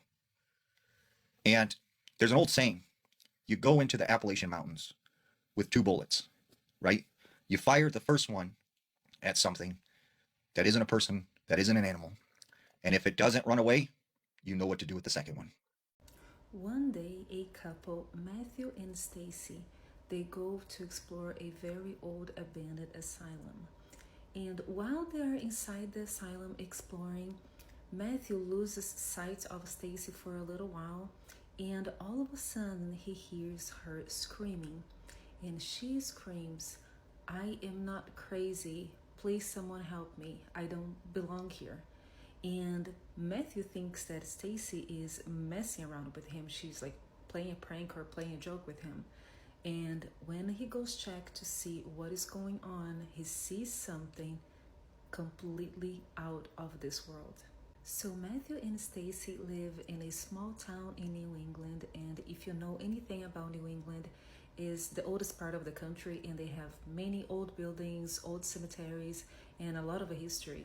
So one day, Matthew and Stacy, they decide to go to this brewery, but this brewery is like in a very special location because this brewery was like actually in an old building that used to be part of this old asylum, and part of the complex of this really big old asylum was actually made into this, was made into other businesses as well. And one of the business was this brewery that they wanted to go and visit. So they go visit this brewery, and while they're seated outside just having a couple beers, they actually can see that some of the buildings are still the abandoned asylum buildings, and nothing has been done. Was completely abandoned, and they're just looking around and look at these really cool old buildings, and they're like, oh my gosh, this is like so cool. So once they are done having their beer, they start heading out to their cars, and they pass, they're just walking by this really old part of the asylum, and they actually are like, you know what, let's go walk around a little bit and explore, because these buildings are so cool looking, so interesting. And as they are walking around one of the buildings, they see a little opening on the fence. So they go and they get in, and this is kind of like the back part of one of the big buildings, and so they go through this like really tall grass, and they get to a back door, and the door is shut, but when they go check, the door is actually unlocked, so they get in there. So as soon as they get in, there is a flight of stairs, so they go up, and once they get up there, there's like a huge hall, and there are just rooms after rooms after rooms, which was the rooms where the patients used to stay in this old asylum. So they can see these like rooms after rooms, and most of the furniture is taken. Vandals have got into the building, and there's like graffiti everywhere, and most of the windows are broken, but there's still a lot of interesting items in there. There are like sinks and like mirrors on the wall. There's like some things that they can see, like they can look and see like the past of how it used to be in there. And Matthew is very amazed by some of the things that he can still see, like the tiles on the wall, like the bathroom sinks and mirror, and the toilets, like some of these items were still there intact. And so as he's exploring, Stacy is like walking around, and Stacy finds a key, like a skeleton key, just lying on the floor. And Stacy says, Matthew, look at this. And he's like, oh my gosh, that's so cool. I wonder if this is like a key that can open all the doors, like any doors in the building. Stacy is very excited about this key that she found, and she says that she's going to keep it as a souvenir from the place. And Matthew thinks it's really cool. They're both very excited about the place, and they keep on exploring. So as Matthew is like looking around these tiles, and he's just like admiring things, he loses sight of Stacy for a little while. And I guess he didn't realize how much time went by, and then all of a sudden he hears Stacy screaming, and she's screaming from another room. She is screaming the words, I am not crazy, someone help me, I don't belong here. And Matthew thinks that she is playing a prank on him, that she's just joking around. And he's like, okay, I'm coming. And he's for sure thinking that she's joking. So when Matthew goes check where the screams are coming from, he sees a doorway, but he sees something completely otherworldly on this doorway. He sees something like a mess swirling around, looking like a portal. And Matthew just can't believe his eyes.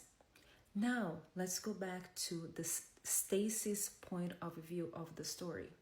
So Stacy, once she finds this key, she steps out in the hall, and she keeps on walking around and exploring the rooms. And one of the rooms, the door was actually closed, and she uses the key that she found to unlock the door. Once she unlocks the door, she does not realize, because before she knows, she's basically sucked in through this portal. And once she is inside the room, actually it's like back in time, back in the 60s or 70s, when this asylum was in function. And once she gets in there, there is a nurse and there is a patient in there. And they look at her, and the nurse is like, what are you doing away from your room? So the nurse thinks that Stacy is one of the patients of this asylum, and immediately the nurse calls the guards outside and is like, she shouldn't be here, she needs to be in her room. And Stacy's like, no, there's a mistake, no, I'm not a patient. And she's like, okay, that's what everyone says here. And she's like, no, but I'm serious. And the nurse, just to entertain Stacy, she's like, oh, okay, so who are you? And she's like, my name is Stacy, and I don't belong here. This seems to be the past. I'm from the future. And as soon as she says that, she's from the year 2026. As soon as she says that, they strapped her with a straitjacket and medicate, and they try to sedate her. But before they do, she screams. She's like, please, someone help me. I'm not crazy. I don't belong here. And that's what Matthew heard from the other room. Now back to Matthew's perception or point of view. So once he goes check where Stacy's scream are coming from, he sees this doorway that looks like a portal. Except that once he runs to try to see where Stacy is, the portal slowly closes. So Matthew is panicking at this point. He has no idea of where Stacy is and where her screams are coming from. Like, it's like that portal closed and now he cannot hear anything anymore.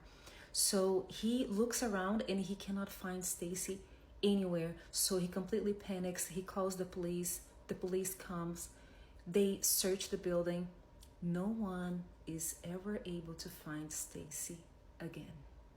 The Union Screaming House. Stephen and his family who moved into the house, they only lived there for a few weeks because it was really, really haunted. And this story is about how Stephen now is going to help this woman, Helen, who is now living in the house. I do want to start this episode off with a trigger warning for harm to an animal, self-harm, abuse, and miscarriage. There's a lot of disturbing events that happen in this story. In fact, there's so much of this I won't even be able to put on TikTok. What do you mean? Oh, because it's too too dark. So Stephen has been introduced to a woman who's living in the house because he had put out his story a few years after living there on paranormal forums. A woman named Sheila had read them and winds up introducing Stephen to the woman who now lives in the house, and her name's Helen March. Helen's life hadn't been easy. She had left home when she was young, and her first husband wound up being abusive and an alcoholic. She became the neighborhood mom. Even after her children were out on their own, she was a mother to anyone who needed it. She then met Charlie, a truck driver. His children were also on their way into adulthood. They married and had a daughter together named Kelly. The couple felt like they had a second chance at life and happiness. Helen had already read about Stephen's experiences in the house. Helen had been shocked at the similarities between what Stephen and his family and her family had experienced, right down to the way that Mr. Winters, which was the landlord and the house owner, showed them the house as jumpy and didn't want to be there after dark. By the time that Stephen talks to Helen, it's now only Helen, her husband, Charlie, their daughter Kelly, and her grandson living in the house. Helen and Stephen wind up talking on the phone for over 2 hours, and she begins to tell Stephen about the experiences that she had in the house. She would hear someone breathing right next to her when she was alone. She would hear footsteps on the second floor when no one was there. She always felt like something was watching her from the upper windows of the house when they left. And whenever she got home, all of the lights would be on. One night she was home alone and the kids were at her daughter's house for the night. Charlie was also working an overnight shift, so she was completely alone. The police came to Helen's door and told her that they'd got a call from inside the house reporting a suicide. Helen was the only one home and hadn't called the police. That's terrifying. Helen said something had also recently pushed her grandson down the steps. She had found him at the bottom of the steps, bloody and beat up. Helen told Stephen that Mr. Winters, the landlord, thought she was crazy. It's also good to note that the reason that Helen and Charlie didn't move out of the house is because, number one, they couldn't afford to, and number two, not right away, but later on, Stephen and Helen feel like it's their responsibility to make sure that no other families are going to move into that house and experience what they've experienced. Stephen and Helen decide that they're going to try and find out some history on the house. And this is what they find. The land had been part of a property of an army officer, Captain John T. Cromwell. Captain Cromwell had been a powerful man with powerful friends, and he had been a cruel man. I'd like to share a story that happened to my brother. We live in Arizona on a farm, and our nearest neighbor is 10 miles away. For some backstory, ever since I was a child, I spent a lot of time at my grandmother's house because I was like her little shadow. When I was a teenager, there was a period of a few months when a man would often come around to help my grandmother with outdoor chores when the men in my family were away. For the sake of this story, I'll call him Roger. I was never formally introduced to him, but from the moment I saw him, I kept my distance. Something about him made me uneasy. It was like my stomach turned upside down every time he was around. One morning, I remember him knocking on my grandmother's front door. She let him inside, and since she was cooking breakfast, he sat in the kitchen chatting with her. I kept my eyes on him the whole time, convinced something wasn't right. He never looked in my direction or said a single word to me. One summer Saturday night, my brother asked my aunt to drive him to this man's house because he had left his keys at my grandmother's. The property didn't have much lighting, but when they arrived, my brother noticed a truck parked in the driveway. He knocked on the door, but no one answered. My aunt had left the car running, and the headlights illuminated the front of the house. Suddenly, loud barking erupted from the backyard. Curious, my brother asked my aunt to shine the car's headlights towards the back. She drove to the side of the house, distracted by her phone as she checked messages. In the backyard, my brother saw a corral, half full of sheep. The sheep and dogs were causing a huge commotion, and when he looked closer, he saw something that made his heart stop. In the middle of the corral, he witnessed a horse shape-shifting back into a human. It was the man who had been helping my grandmother. For a moment, my brother thought his eyes were playing tricks on him, but when he realized what he was seeing was real, panic set in. He ran back to the front yard, threw the keys at the front door, and jumped into my aunt's car, yelling for her to drive as fast as possible. Startled, my aunt asked what was wrong. My brother didn't answer right away. Instead, he kept looking out the window, making sure nothing was following them. He told her he'd explain everything once they got home. When they arrived at my grandmother's house, both of them ran inside. Shortly after, they heard dogs barking outside. My aunt explained to my grandmother that my brother had seen something strange and had waited until they got home to tell the full story. When my brother described what he saw, my grandmother calmly told them that the barking dogs confirmed what he had witnessed. She urged them to stay calm and not go outside for the rest of the night. After that day, we never saw him again. I had a strong feeling something was off with that man from the moment I saw him. Listen, we don't get scared and we don't judge. Let me give you guys a story time of my friend who recently went to Nigeria and slept with a snake. So my friend and this man had been dating for a couple of months, whatever. He had been traveling from Nigeria to South Africa, and she's been to Nigeria like once or twice, and there was nothing wrong. The only red flag was the fact that this man and my friend had never been intimate, and the red flags were very red because this man would not even allow my friend to get near him. So basically, my friend was not allowed to get near him. He would never touch her in public, not hold her hand. Maybe if he sees other guys looking at her, he would hold her hand to show dominance, I guess, that this is his property. Not really his property, but this is his girl. Do you understand? And that was it. After the guys passed, he stopped touching her. So fine, my friend is like, listen to me, I'm going to Nigeria, I'm going to visit my man, whatever, I'm going to his place, finally. So I'm like, you have never been to his place? She's like, no, she's always visited this guy in hotels and all of that. And I'm like, okay, fine. I don't think anything of it, you know. A day before she had to go, she had to leave or whatever, she calls me and she tells me that she wants me to pray for her. I'm like, why? She says she doesn't have a good feeling, you know, when it comes to her going to visit her boyfriend. And I tell her, like, if you don't feel right, then don't go. And she was like, bro, like, it had been like a couple of weeks since she had seen him, so she really misses him. She wants to go. And I was like, okay, fine. I pray for her or whatever, and she goes to the airport or whatever, and she tells me she's okay. Guys, the number one sign was her wanting me to pray for her. The second sign was the fact that she got to the airport and her flight was delayed. Third time was the fact that after the flight got delayed, when it was time for them to board, the engine blew somehow. And then they eventually made a plan, and I think that was not a sign for her to turn around and leave. And she also felt some type of way, but she still went. When she got there, she got to this man's house, and it was quiet, like very, very quiet. There was no machines running, like the fridge, the microwave, nothing. And she's like, you can feel that there is a breeze in that house, whatever. And she's still chilled. She put her bag inside the room, inside the main bedroom, obviously where they were gonna sleep, whatever. And she goes downstairs. They eat, like everything is normal, whatever.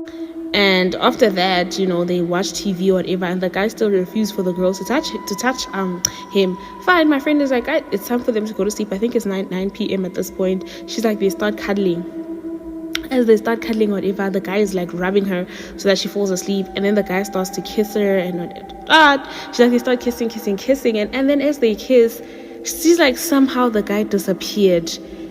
And the doors like locked, like she could hear the doors locking and the windows like shutting, even though the window was closed because it was at night. She's like, there it's actually very hard, so they had the window open for like a while at night, and then the windows shut, the door locked, and she's like, she felt something move, but she doesn't know what it was. And I was like, girl, number one, you are in a foreign country. 2, you don't know anybody in that foreign country. 3, it's 9 p.m. at night. Whose name are you going to scream? Who are you going to shout and tell that something is wrong? And I'm pretty sure the people from that village that place, they know that guy's got things going on. Because this Nigerian guy told my friend that he loves international girls, like he doesn't love Nigerian girls. She's like, eventually, like she obviously started feeling something moving, whatever, and she's like, her body locked. And as that body locked, she felt it slither on her face. And then it did the things. You know what it did? It did the things. And I don't know what happened. She's like, after that, she passed out, right? And then after she passed out, she woke up it was in the morning, and this guy was sitting next to her. Was sleeping right next to her, whatever. He woke up like everything was normal, and she was like, do you remember what happened yesterday? The guy was like, I don't know what you're talking about. We were together, like nothing happened, trying to like basically brush it off. So my friend is like, the guy is like, listen, I'm going to work. I'll come back later on and we'll talk, whatever. Fine. Guy leaves or whatever, and she's inside the yard, and she's just sitting. She's like, she started sweeping the yard, whatever, because she didn't know what to do with herself, and she couldn't believe that actually happened. The next door neighbor, guys, fortunately was a pastor. The pastor called her and was like, come here. The pastor told her, like, when you get to your home country, because I know you're not from here, you better go seek help spiritually. She's like, she didn't obviously say anything. She was like, yeah, because she knew that man must know. And then the man's wife, I think, came like later on. The pastor's wife came like later on. The pastor's wife told her, like, didn't you know? You don't know what happens this side. And she was like, the reason why this man loves international girls is because girls from here are well aware of what this guy is doing. You understand what I mean? They know what this person is up to. That's why he doesn't want people from here, because he knows that the people from here know exactly what he's doing. And the woman was like, I can tell by the way that you're so afraid that whatever this man has in his house has already touched you. And she was like, you better like leave and never look back, my dear. Block this guy after you get home. When I tell you, my friend went to go visit that guy for a week. So I think she got there on a Wednesday, and each and every single day she was sleeping with this guy's snake. And she's like, there was nothing she could have done. She wishes she could have texted people, but she just felt powerless. And she came back here, guys, in South Africa, whatever, and she went to a spiritual healer, and those people made her, like, I think they made her things to cleanse her. She's like, she was sitting on her bucket, and she's like, snake eggs started falling out of her vajayjay. They started falling out of her vajayjay. And apparently those snake eggs were going to hatch inside of her, and she was going to be a host for that man's snake, I think, so that he can make money through her, because these snakes were going to grow inside of her or whatever. I don't know what they were going to do, but those snake eggs were supposed to make this man more money. And she's like, she went to a traditional healer, yeah. And then after they did whatever they did, she's like, this man called her furious and like, why did you do what you did? I've been taking care of you all these months. I loved you. Why would you do that? She was like, what did I do? And the guy was like, you know exactly what you did. Like, he was mad. It's like, I'm going to come there and I'm going to shoot you. Where did you guys throw the eggs? I hope you didn't pop the eggs, blah, blah, blah. And like, it just went on and on and on. And she blocked the guy, and the guy kept on like threatening her for months on end because he wanted those eggs that fell out of her thing. Might have known the story of real life boogeyman. This is a video called a Comburgus video, which is a close-up of a craft, so close that you can see the occupants. It is 100% real, and I was there as that was filmed.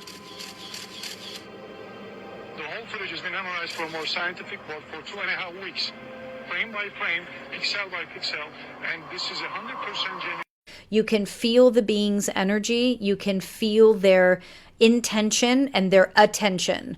They are choosing to be seen. They are coming with a purpose. They have communicated with humans before, not in the US. Two beings that you see here. There are more in the ship, but those two are of a, as we would see them in like a political stance. They are leaders. They are interpreters. They have been alive for about 200 years. They work with Earth. They know how to negotiate with humans that don't understand them, believe in them, or want to hear what they have to say. They're very diplomatic. They're very pragmatic. They're very helpful if you call on them, but they will not force their hand or force their opinions or force their help. But this is them choosing to be seen. They have the capability to cloak and not be seen. Here they are choosing to be seen. As we've seen in a lot of other videos, when we record, a lot of times the video gets very grainy or very blurry. That's because the ship and the beings are choosing to not be seen. This case, they are okay and wanting us to make out the shape, the face. This is not an accident. Most ETs have the technical capabilities to, like I said, cloak, and that's where we get these blurry, so we don't really know who it is and what their intentions are and what they're doing. When they want to be seen, they will be seen, and they have been showing themselves a lot. Just go through TikTok. You have people grabbing orbs, having experiences, having communications, seeing ships all the time. For more on the ET disclosure, join us over on Patreon.